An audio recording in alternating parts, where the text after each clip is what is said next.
Good afternoon, class. So today is 17th of February and we will have to cover the current affairs of today. The first news is related to the rectification of the injustices of the history. Now, what is the important part here to understand?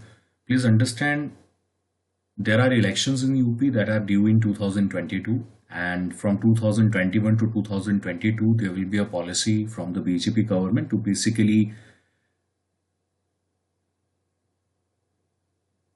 type of raise the feeling on the emotional card or raise the feeling of the nationalism with respect to the local deities, local people or local symbols that will be used directly or indirectly for winning the elections. Now, I see it that way, but Mr. Modi have justified it in such a way that he is rectifying the mistakes of the past. And what is the mistake of the past he is talking about? He is talking about not giving the due prominence or the due place to the people who were earlier have fought alongside in the historical battle of the Indian Rajas and stopping against the outside ruler who were attacking India. So this particular person called as Suheldev, he belongs to UP and he was the leader of the OBC, and it is a caste icon over there. OBC vote is one of the biggest votes in Uttar Pradesh. So Bahujan Samajwadi Party, I hope you remember. So they belong to the OBC cadre. So this is an attempt to basically hurt the voting percentage of the OBC cadre. Now, please understand this person was Suheldev is mentioned in the folklore. He was a local Raja over there and he have fought against the nephews of Muhammad Ghazni when they have attacked India. So around about 11th century, this attack had happened, and at that particular time he was existing in the century in that particular part. So that's why he has said regarding this Maharaja Suheldev memorial, you should remember it because certain icons that we are raising from the past are currently only belonging to the one religion, that is Hindu religion. So we will also have to see how the scheme of things will be occurring with respect to the whole existence of Hindu and Muslim unity together in the society. The next one is the Kiran Bedi removed as Puducherry Lieutenant General. Now, by the order of the president, she has been removed. Please understand the central government or the order of the president is mandated by the cabinet or the Council of Ministers with Prime Minister at set. So Prime Minister have basically decided that they will remove the Kiran Bedi who is acting as the Lieutenant Governor, and that come up after a explanation of the or a type of a vaccination program that was criticized by Kiran Bedi on the account of that what the Congress government was not doing over there. There is already a crisis that is occurring or looming in the Congress party, because in Puducherry, the Congress party was in majority. I think there were 28 seats over there and there were 15 MLAs of Congress party. So as they have the one Congress MLA who have resigned from the union territory, that actually have led to the majority government be a minority. So what is the purpose behind her recalling back and removing Kiran Bedi from the Lieutenant General post is still needed to be seen, but these are some of the things or happenings that are currently happening. The only important thing you have to know from here is the Lieutenant Governor can be removed by the President of India according to his whims and fancies, okay, or no explanation needed to be issued for the decision that the President will be taken. The next one is the India-China pullback troops from Pangong. So verified phase proportional pullback has been starting. The dismantling of the structure has been happening. I hope you remember the Chinese army have moved up to finger 4. Now they have agreed to create a buffer zone between finger 4 and finger 8. The Indian patrolling was happening up to finger 8. We will only be patrolling up to finger 4. Now the problematic issue here is the government have not issued any justification that why they are losing control over the dominant Kailash range that was situated just south of the Pangong Lake. So I hope you remember there were two reasons or the two type of negotiations, or you can see a key that had been available with the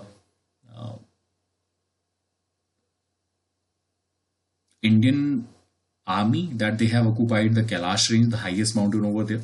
Now these were some of the things that were currently debated, but now India have said that they will also proportionally and dismantle the structure. And this is a type of a starting of a negotiation that is currently going on with respect to the disengagement. And this was one area where the disengagement was very close, or the troops were very close to one another. So disengagement needed to be happened. Apart from that, there are 3 other planes that are still the face-off is continuing. For example, Tapsang plain, we have the Karakoram range on the upper side, and then we have the Dam Chowk and the Daulat Beg Goldi Road. These were some of the important issues that are still not negotiated. Only the Pangong Tso, which was the biggest point of discussion between the two armies, has been negotiated now. Okay, further moving on. The next news is related to leopard population tracking gets new approach. So please understand, in the wildlife, when we estimate some of the population of the cats, the big cats we are talking about, there are generally 40 species of the big cats that are in the world, and there is an organization in USA called as Panthera that actually tracks all the activities that are related to the big cats conservation and big cat numerical analysis. Now the problem with the big cats is the tigers can be located on the basis of stripes that are on their bodies. The camera traps are being used. The leopards can also be ascertained on the basis of the marks that is being developed on their bodies. These marks are also different among different leopards, so it is easier for the people to understand them. But the problem occurs whenever we are talking about the black cats or the panther or the black leopard. Now, I hope you remember, you have seen the black panther recently in the Kabini wildlife that is situated in Karnataka. The problem arises with this particular theory. Now, there is a particular phenomenon or a process that has been developed called as spatial mark recite. Now, spatial mark recite is basically an estimate of 100 kilometer square area in which there will be camera traps. The leopards who are rosette marked, rosette marks are the picture that you can see. The bottom picture is the rosette mark leopards. Now, these leopards can basically provide direct estimation of the population because they can be distinguished individually from one leopard to another leopard. But with respect to the black panther, they do not have any particular mark, and it is also difficult to basically ascertain the individuality of the black panther. So that's why this particular phenomena, what it does, it talk about the ratio of the leopards who are of rosette kind and of the melanistic kind. So the possibility of black panther occurring in the tropical and the subtropical region is more. So what they are doing, they are taking the ratio of the normal leopards and the melanistic leopards, and according on this basis, they are going to basically apply for all the area that is existing in that particular part. So 10 by 10 kilometer area they will take 100 square kilometer area, and the camera traps as the certain ratios will be coming up. Let's say the population of total leopards is 100, and out of this 20% leopards are of melanistic kind. So these melanistic kinds, this is what the population will be taken up. We will only take the numbers of the one population, and then we will apply it to whole of the park, that this is our estimate, that this should be the actual this should be the actual population of the leopards in those particular area. Now, why the estimation of the total population is required? Because there have been different kind of problem that were existing in India, in which leopards were treated as a separate species. And when the actual estimates of the leopards in India come out to be 13,000, it was criticized by the environmentalists because they have taken the estimation of the leopards as a side exercise in togetherness with the exercise that was taken for the tigers. Now, according to an estimate, 13,000 is the actual estimate they have presented, but people have said this is only just about 2/3 of the estimates. The actual estimates of the leopards in India should be around about 19,000 or 20,000. So if there is a correct estimation, then the conservation efforts and the mediums can be provided. The different interventions for the preservation of this particular species can be provided. So the need of the correct observation is the one thing that we need. I hope this is clear. The next news is related to freedom and security. Now, this is again a discussion around the Section 69A Act of IT 2000. So I will not go into detail. That is all political, what the BJP government is doing, what the impression it is giving to the Twitter. For right now, both the Twitter and government have pulled back their hands. However, a direct warning has been issued indirectly or directly to the Twitter that they, if are existing in India, should comply with the law, whatever the Indian government have mandated. Now, the Section 69A of IT Act 2000 basically says that the intermediaries should remove any content that is desired by the government on the issue of threat to public security, order, international relations, morality, or any other issue that the government have mandated. Now, in the Shreya Shingal case that heard the Section 69A IT Act 2000, the Supreme Court have upheld the case that the government is full within its right to basically tell the intermediaries to remove any content that is threatening the law and order situation, but the decision that is taken by the agencies should not be arbitrary. It should be free from any kind of malice, and this malice and arbitrariness will be checked by the Supreme Court of India. Now, when we talk about Shreya case, there are different kind of definitions right now. I think enough time have already gone by the IT Act of 2000. There need to be some provision and some framework that what are the cases that can be charged. The immediate release of the people or the immediate arrest of the people should be avoided before anything that is ascertained with respect to the hate speech if a person have committed, or with respect to any offense with respect to public order or security of the country he have committed. Now, hate speech and expression are two very thin lines. You may pass a satirical comment against the government or the government policies. They can be presented by the government to be coming under the sections of Section 69A IT Act 2000, or the person can be charged only for showing dissent against the government policies in a way that these are dissatisfaction with the state, because the line is very thin. It is very hardly to recognize that whether you are, in some cases, whether you are criticizing the government or whether you are questioning the government. For example, BJP already say that you do not trust it, so you do not trust us. Please understand, the BJP government should realize the lack of transparency always will give rise to the trust issues. If they are so much want to make the opposition trust on them, then they should come up with the transparent philosophy, the transparent data. They should give it to the public. This is the one thing that the people desire, and they desire to know that what the government is currently doing. So this approach and this particular discussion with respect to the framework that is needed to be provided for speech and security will also be challenged and will also be debated in the upcoming months also. The next one is the looking ahead after the Ladakh walk back.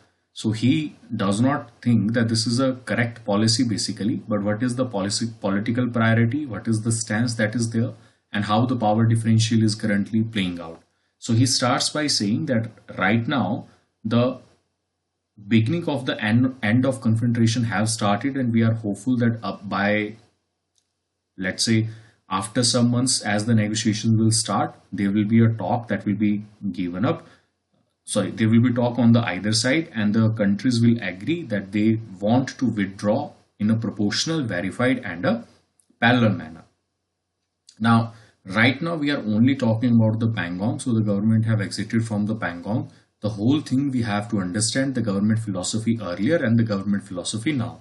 Earlier, the government was saying that they have occupied the higher peaks at the Kailash range, which have given them a leverage in the negotiation.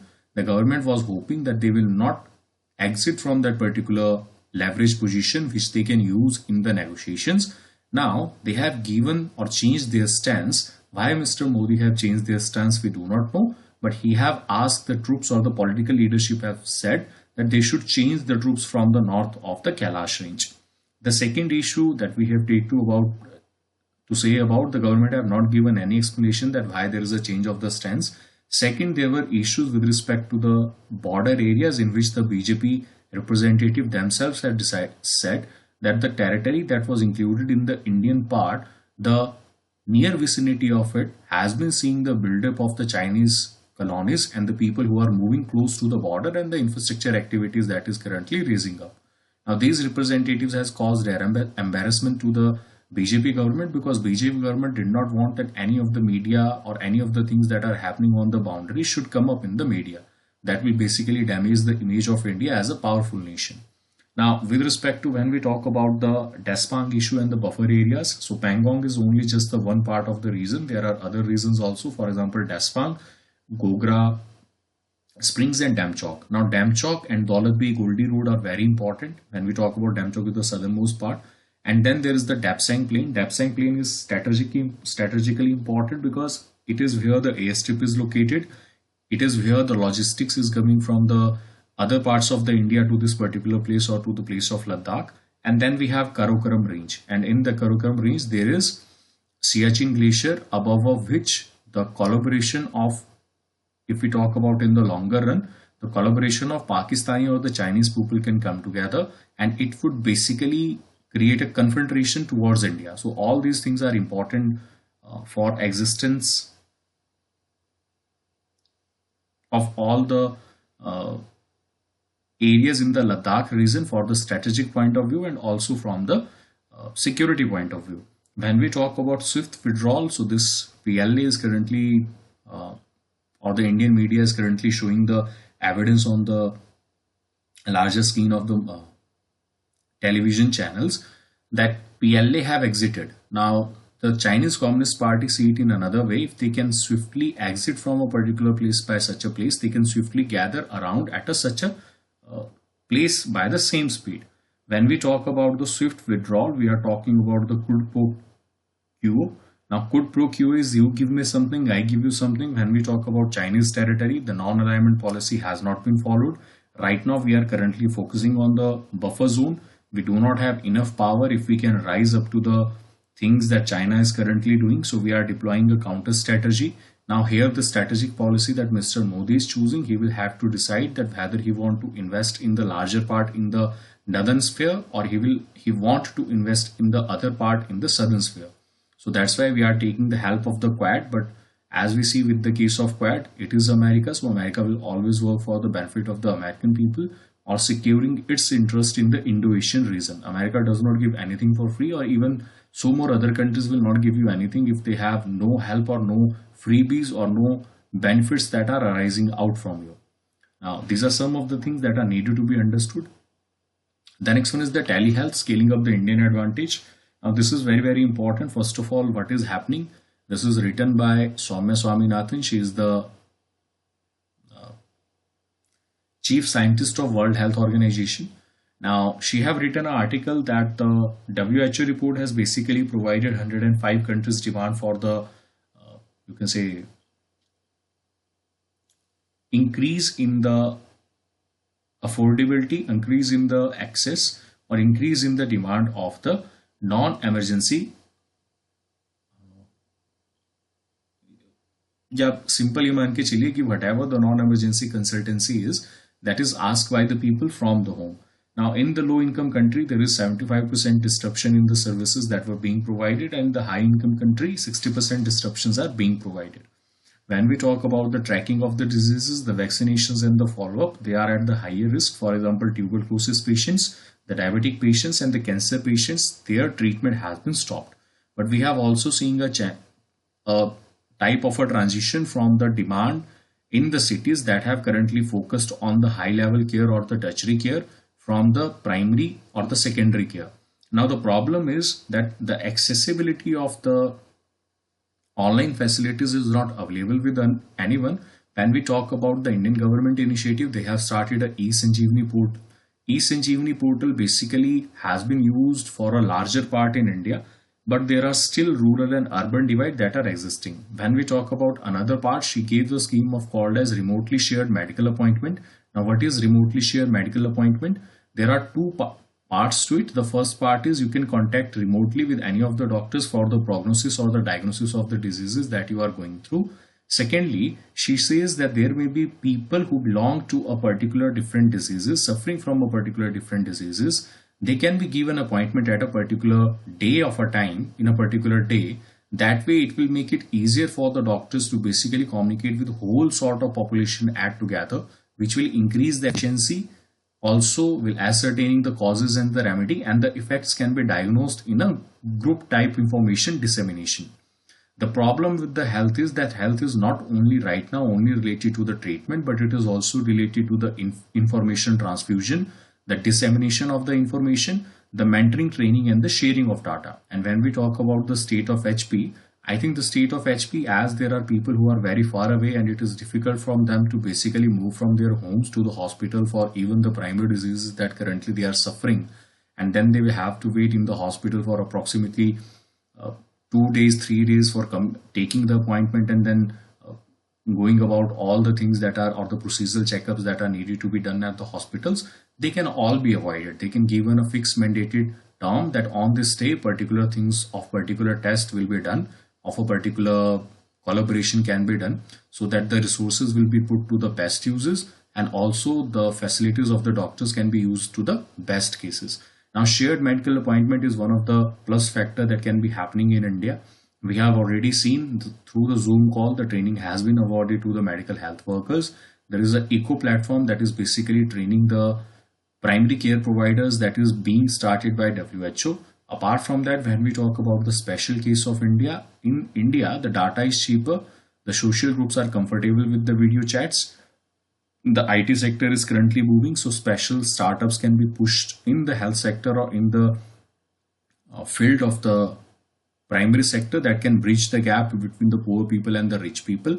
And India can also develop certain kind of activities in which the primary, secondary, tertiary, or anything that is associated with the care, if the person have been given the primary care, whether he should be referred to the secondary or the tertiary care, all things can be given to the individual person with the help of the apps, or with the helps of the finding the location of the doctor, that when the doctor will be available at a particular position.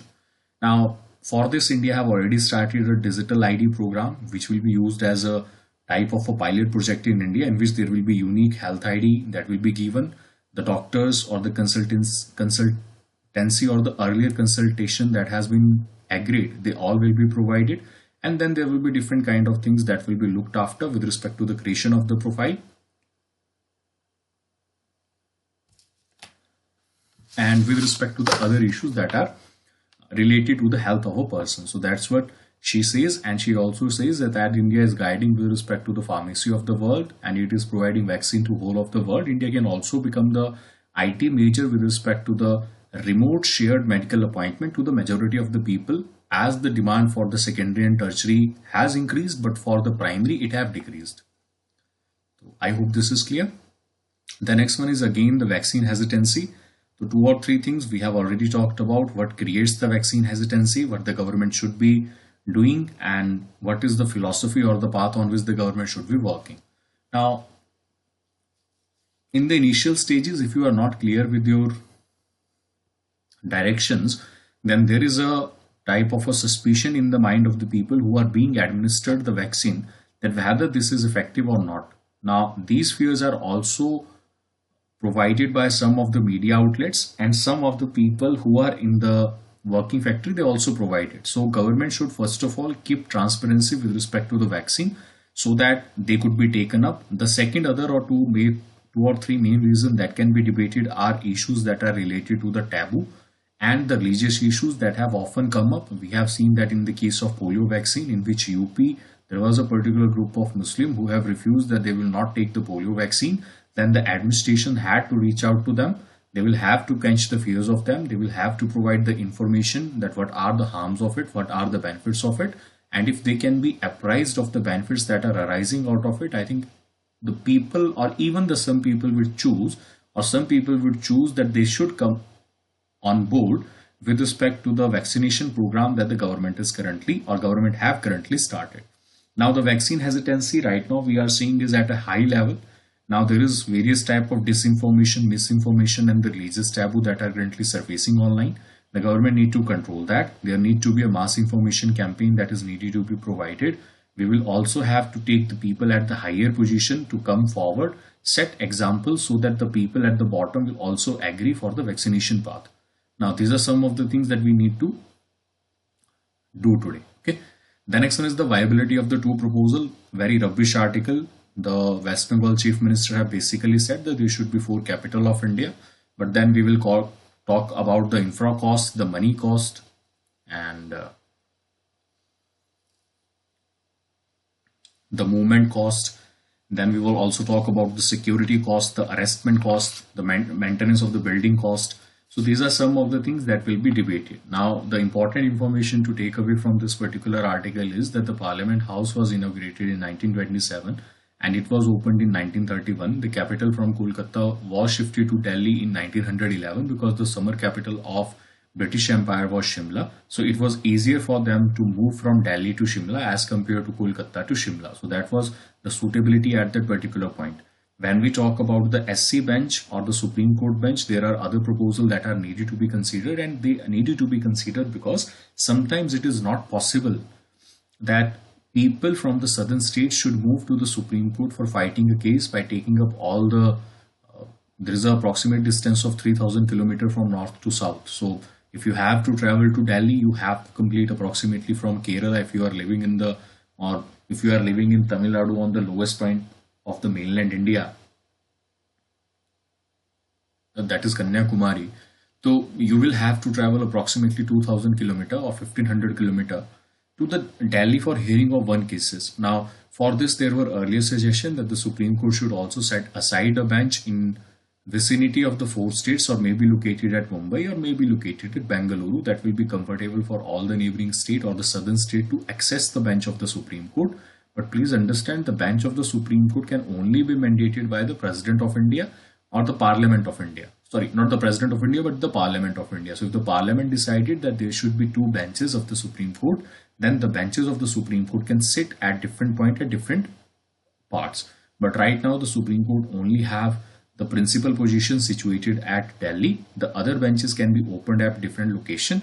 So we will have to see whether the Supreme Court bench, for the comfortability of the people, should be bring forward, because ultimately what is the purpose of the administration? To make people or the life of the people comfortable. And if we are able to do it by a minutest of the things, I think that is the way forward to go for. Of course, there will be errors and there will be problems that will be coming in handling these particular issues. But if the benefits are overturning the drawbacks that are coming because of it, I think we should go for it. Okay, तो इस बात को ध्यान रखिएगा.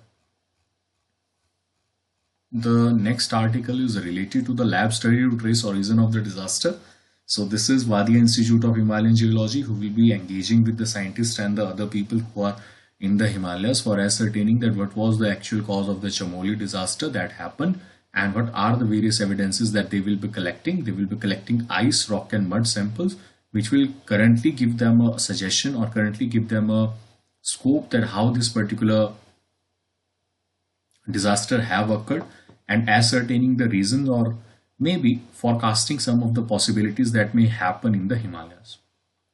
Oxford jabs get WHO green light. So COVAX has been given WHO green light now. So there will be more Covaxin available in the market.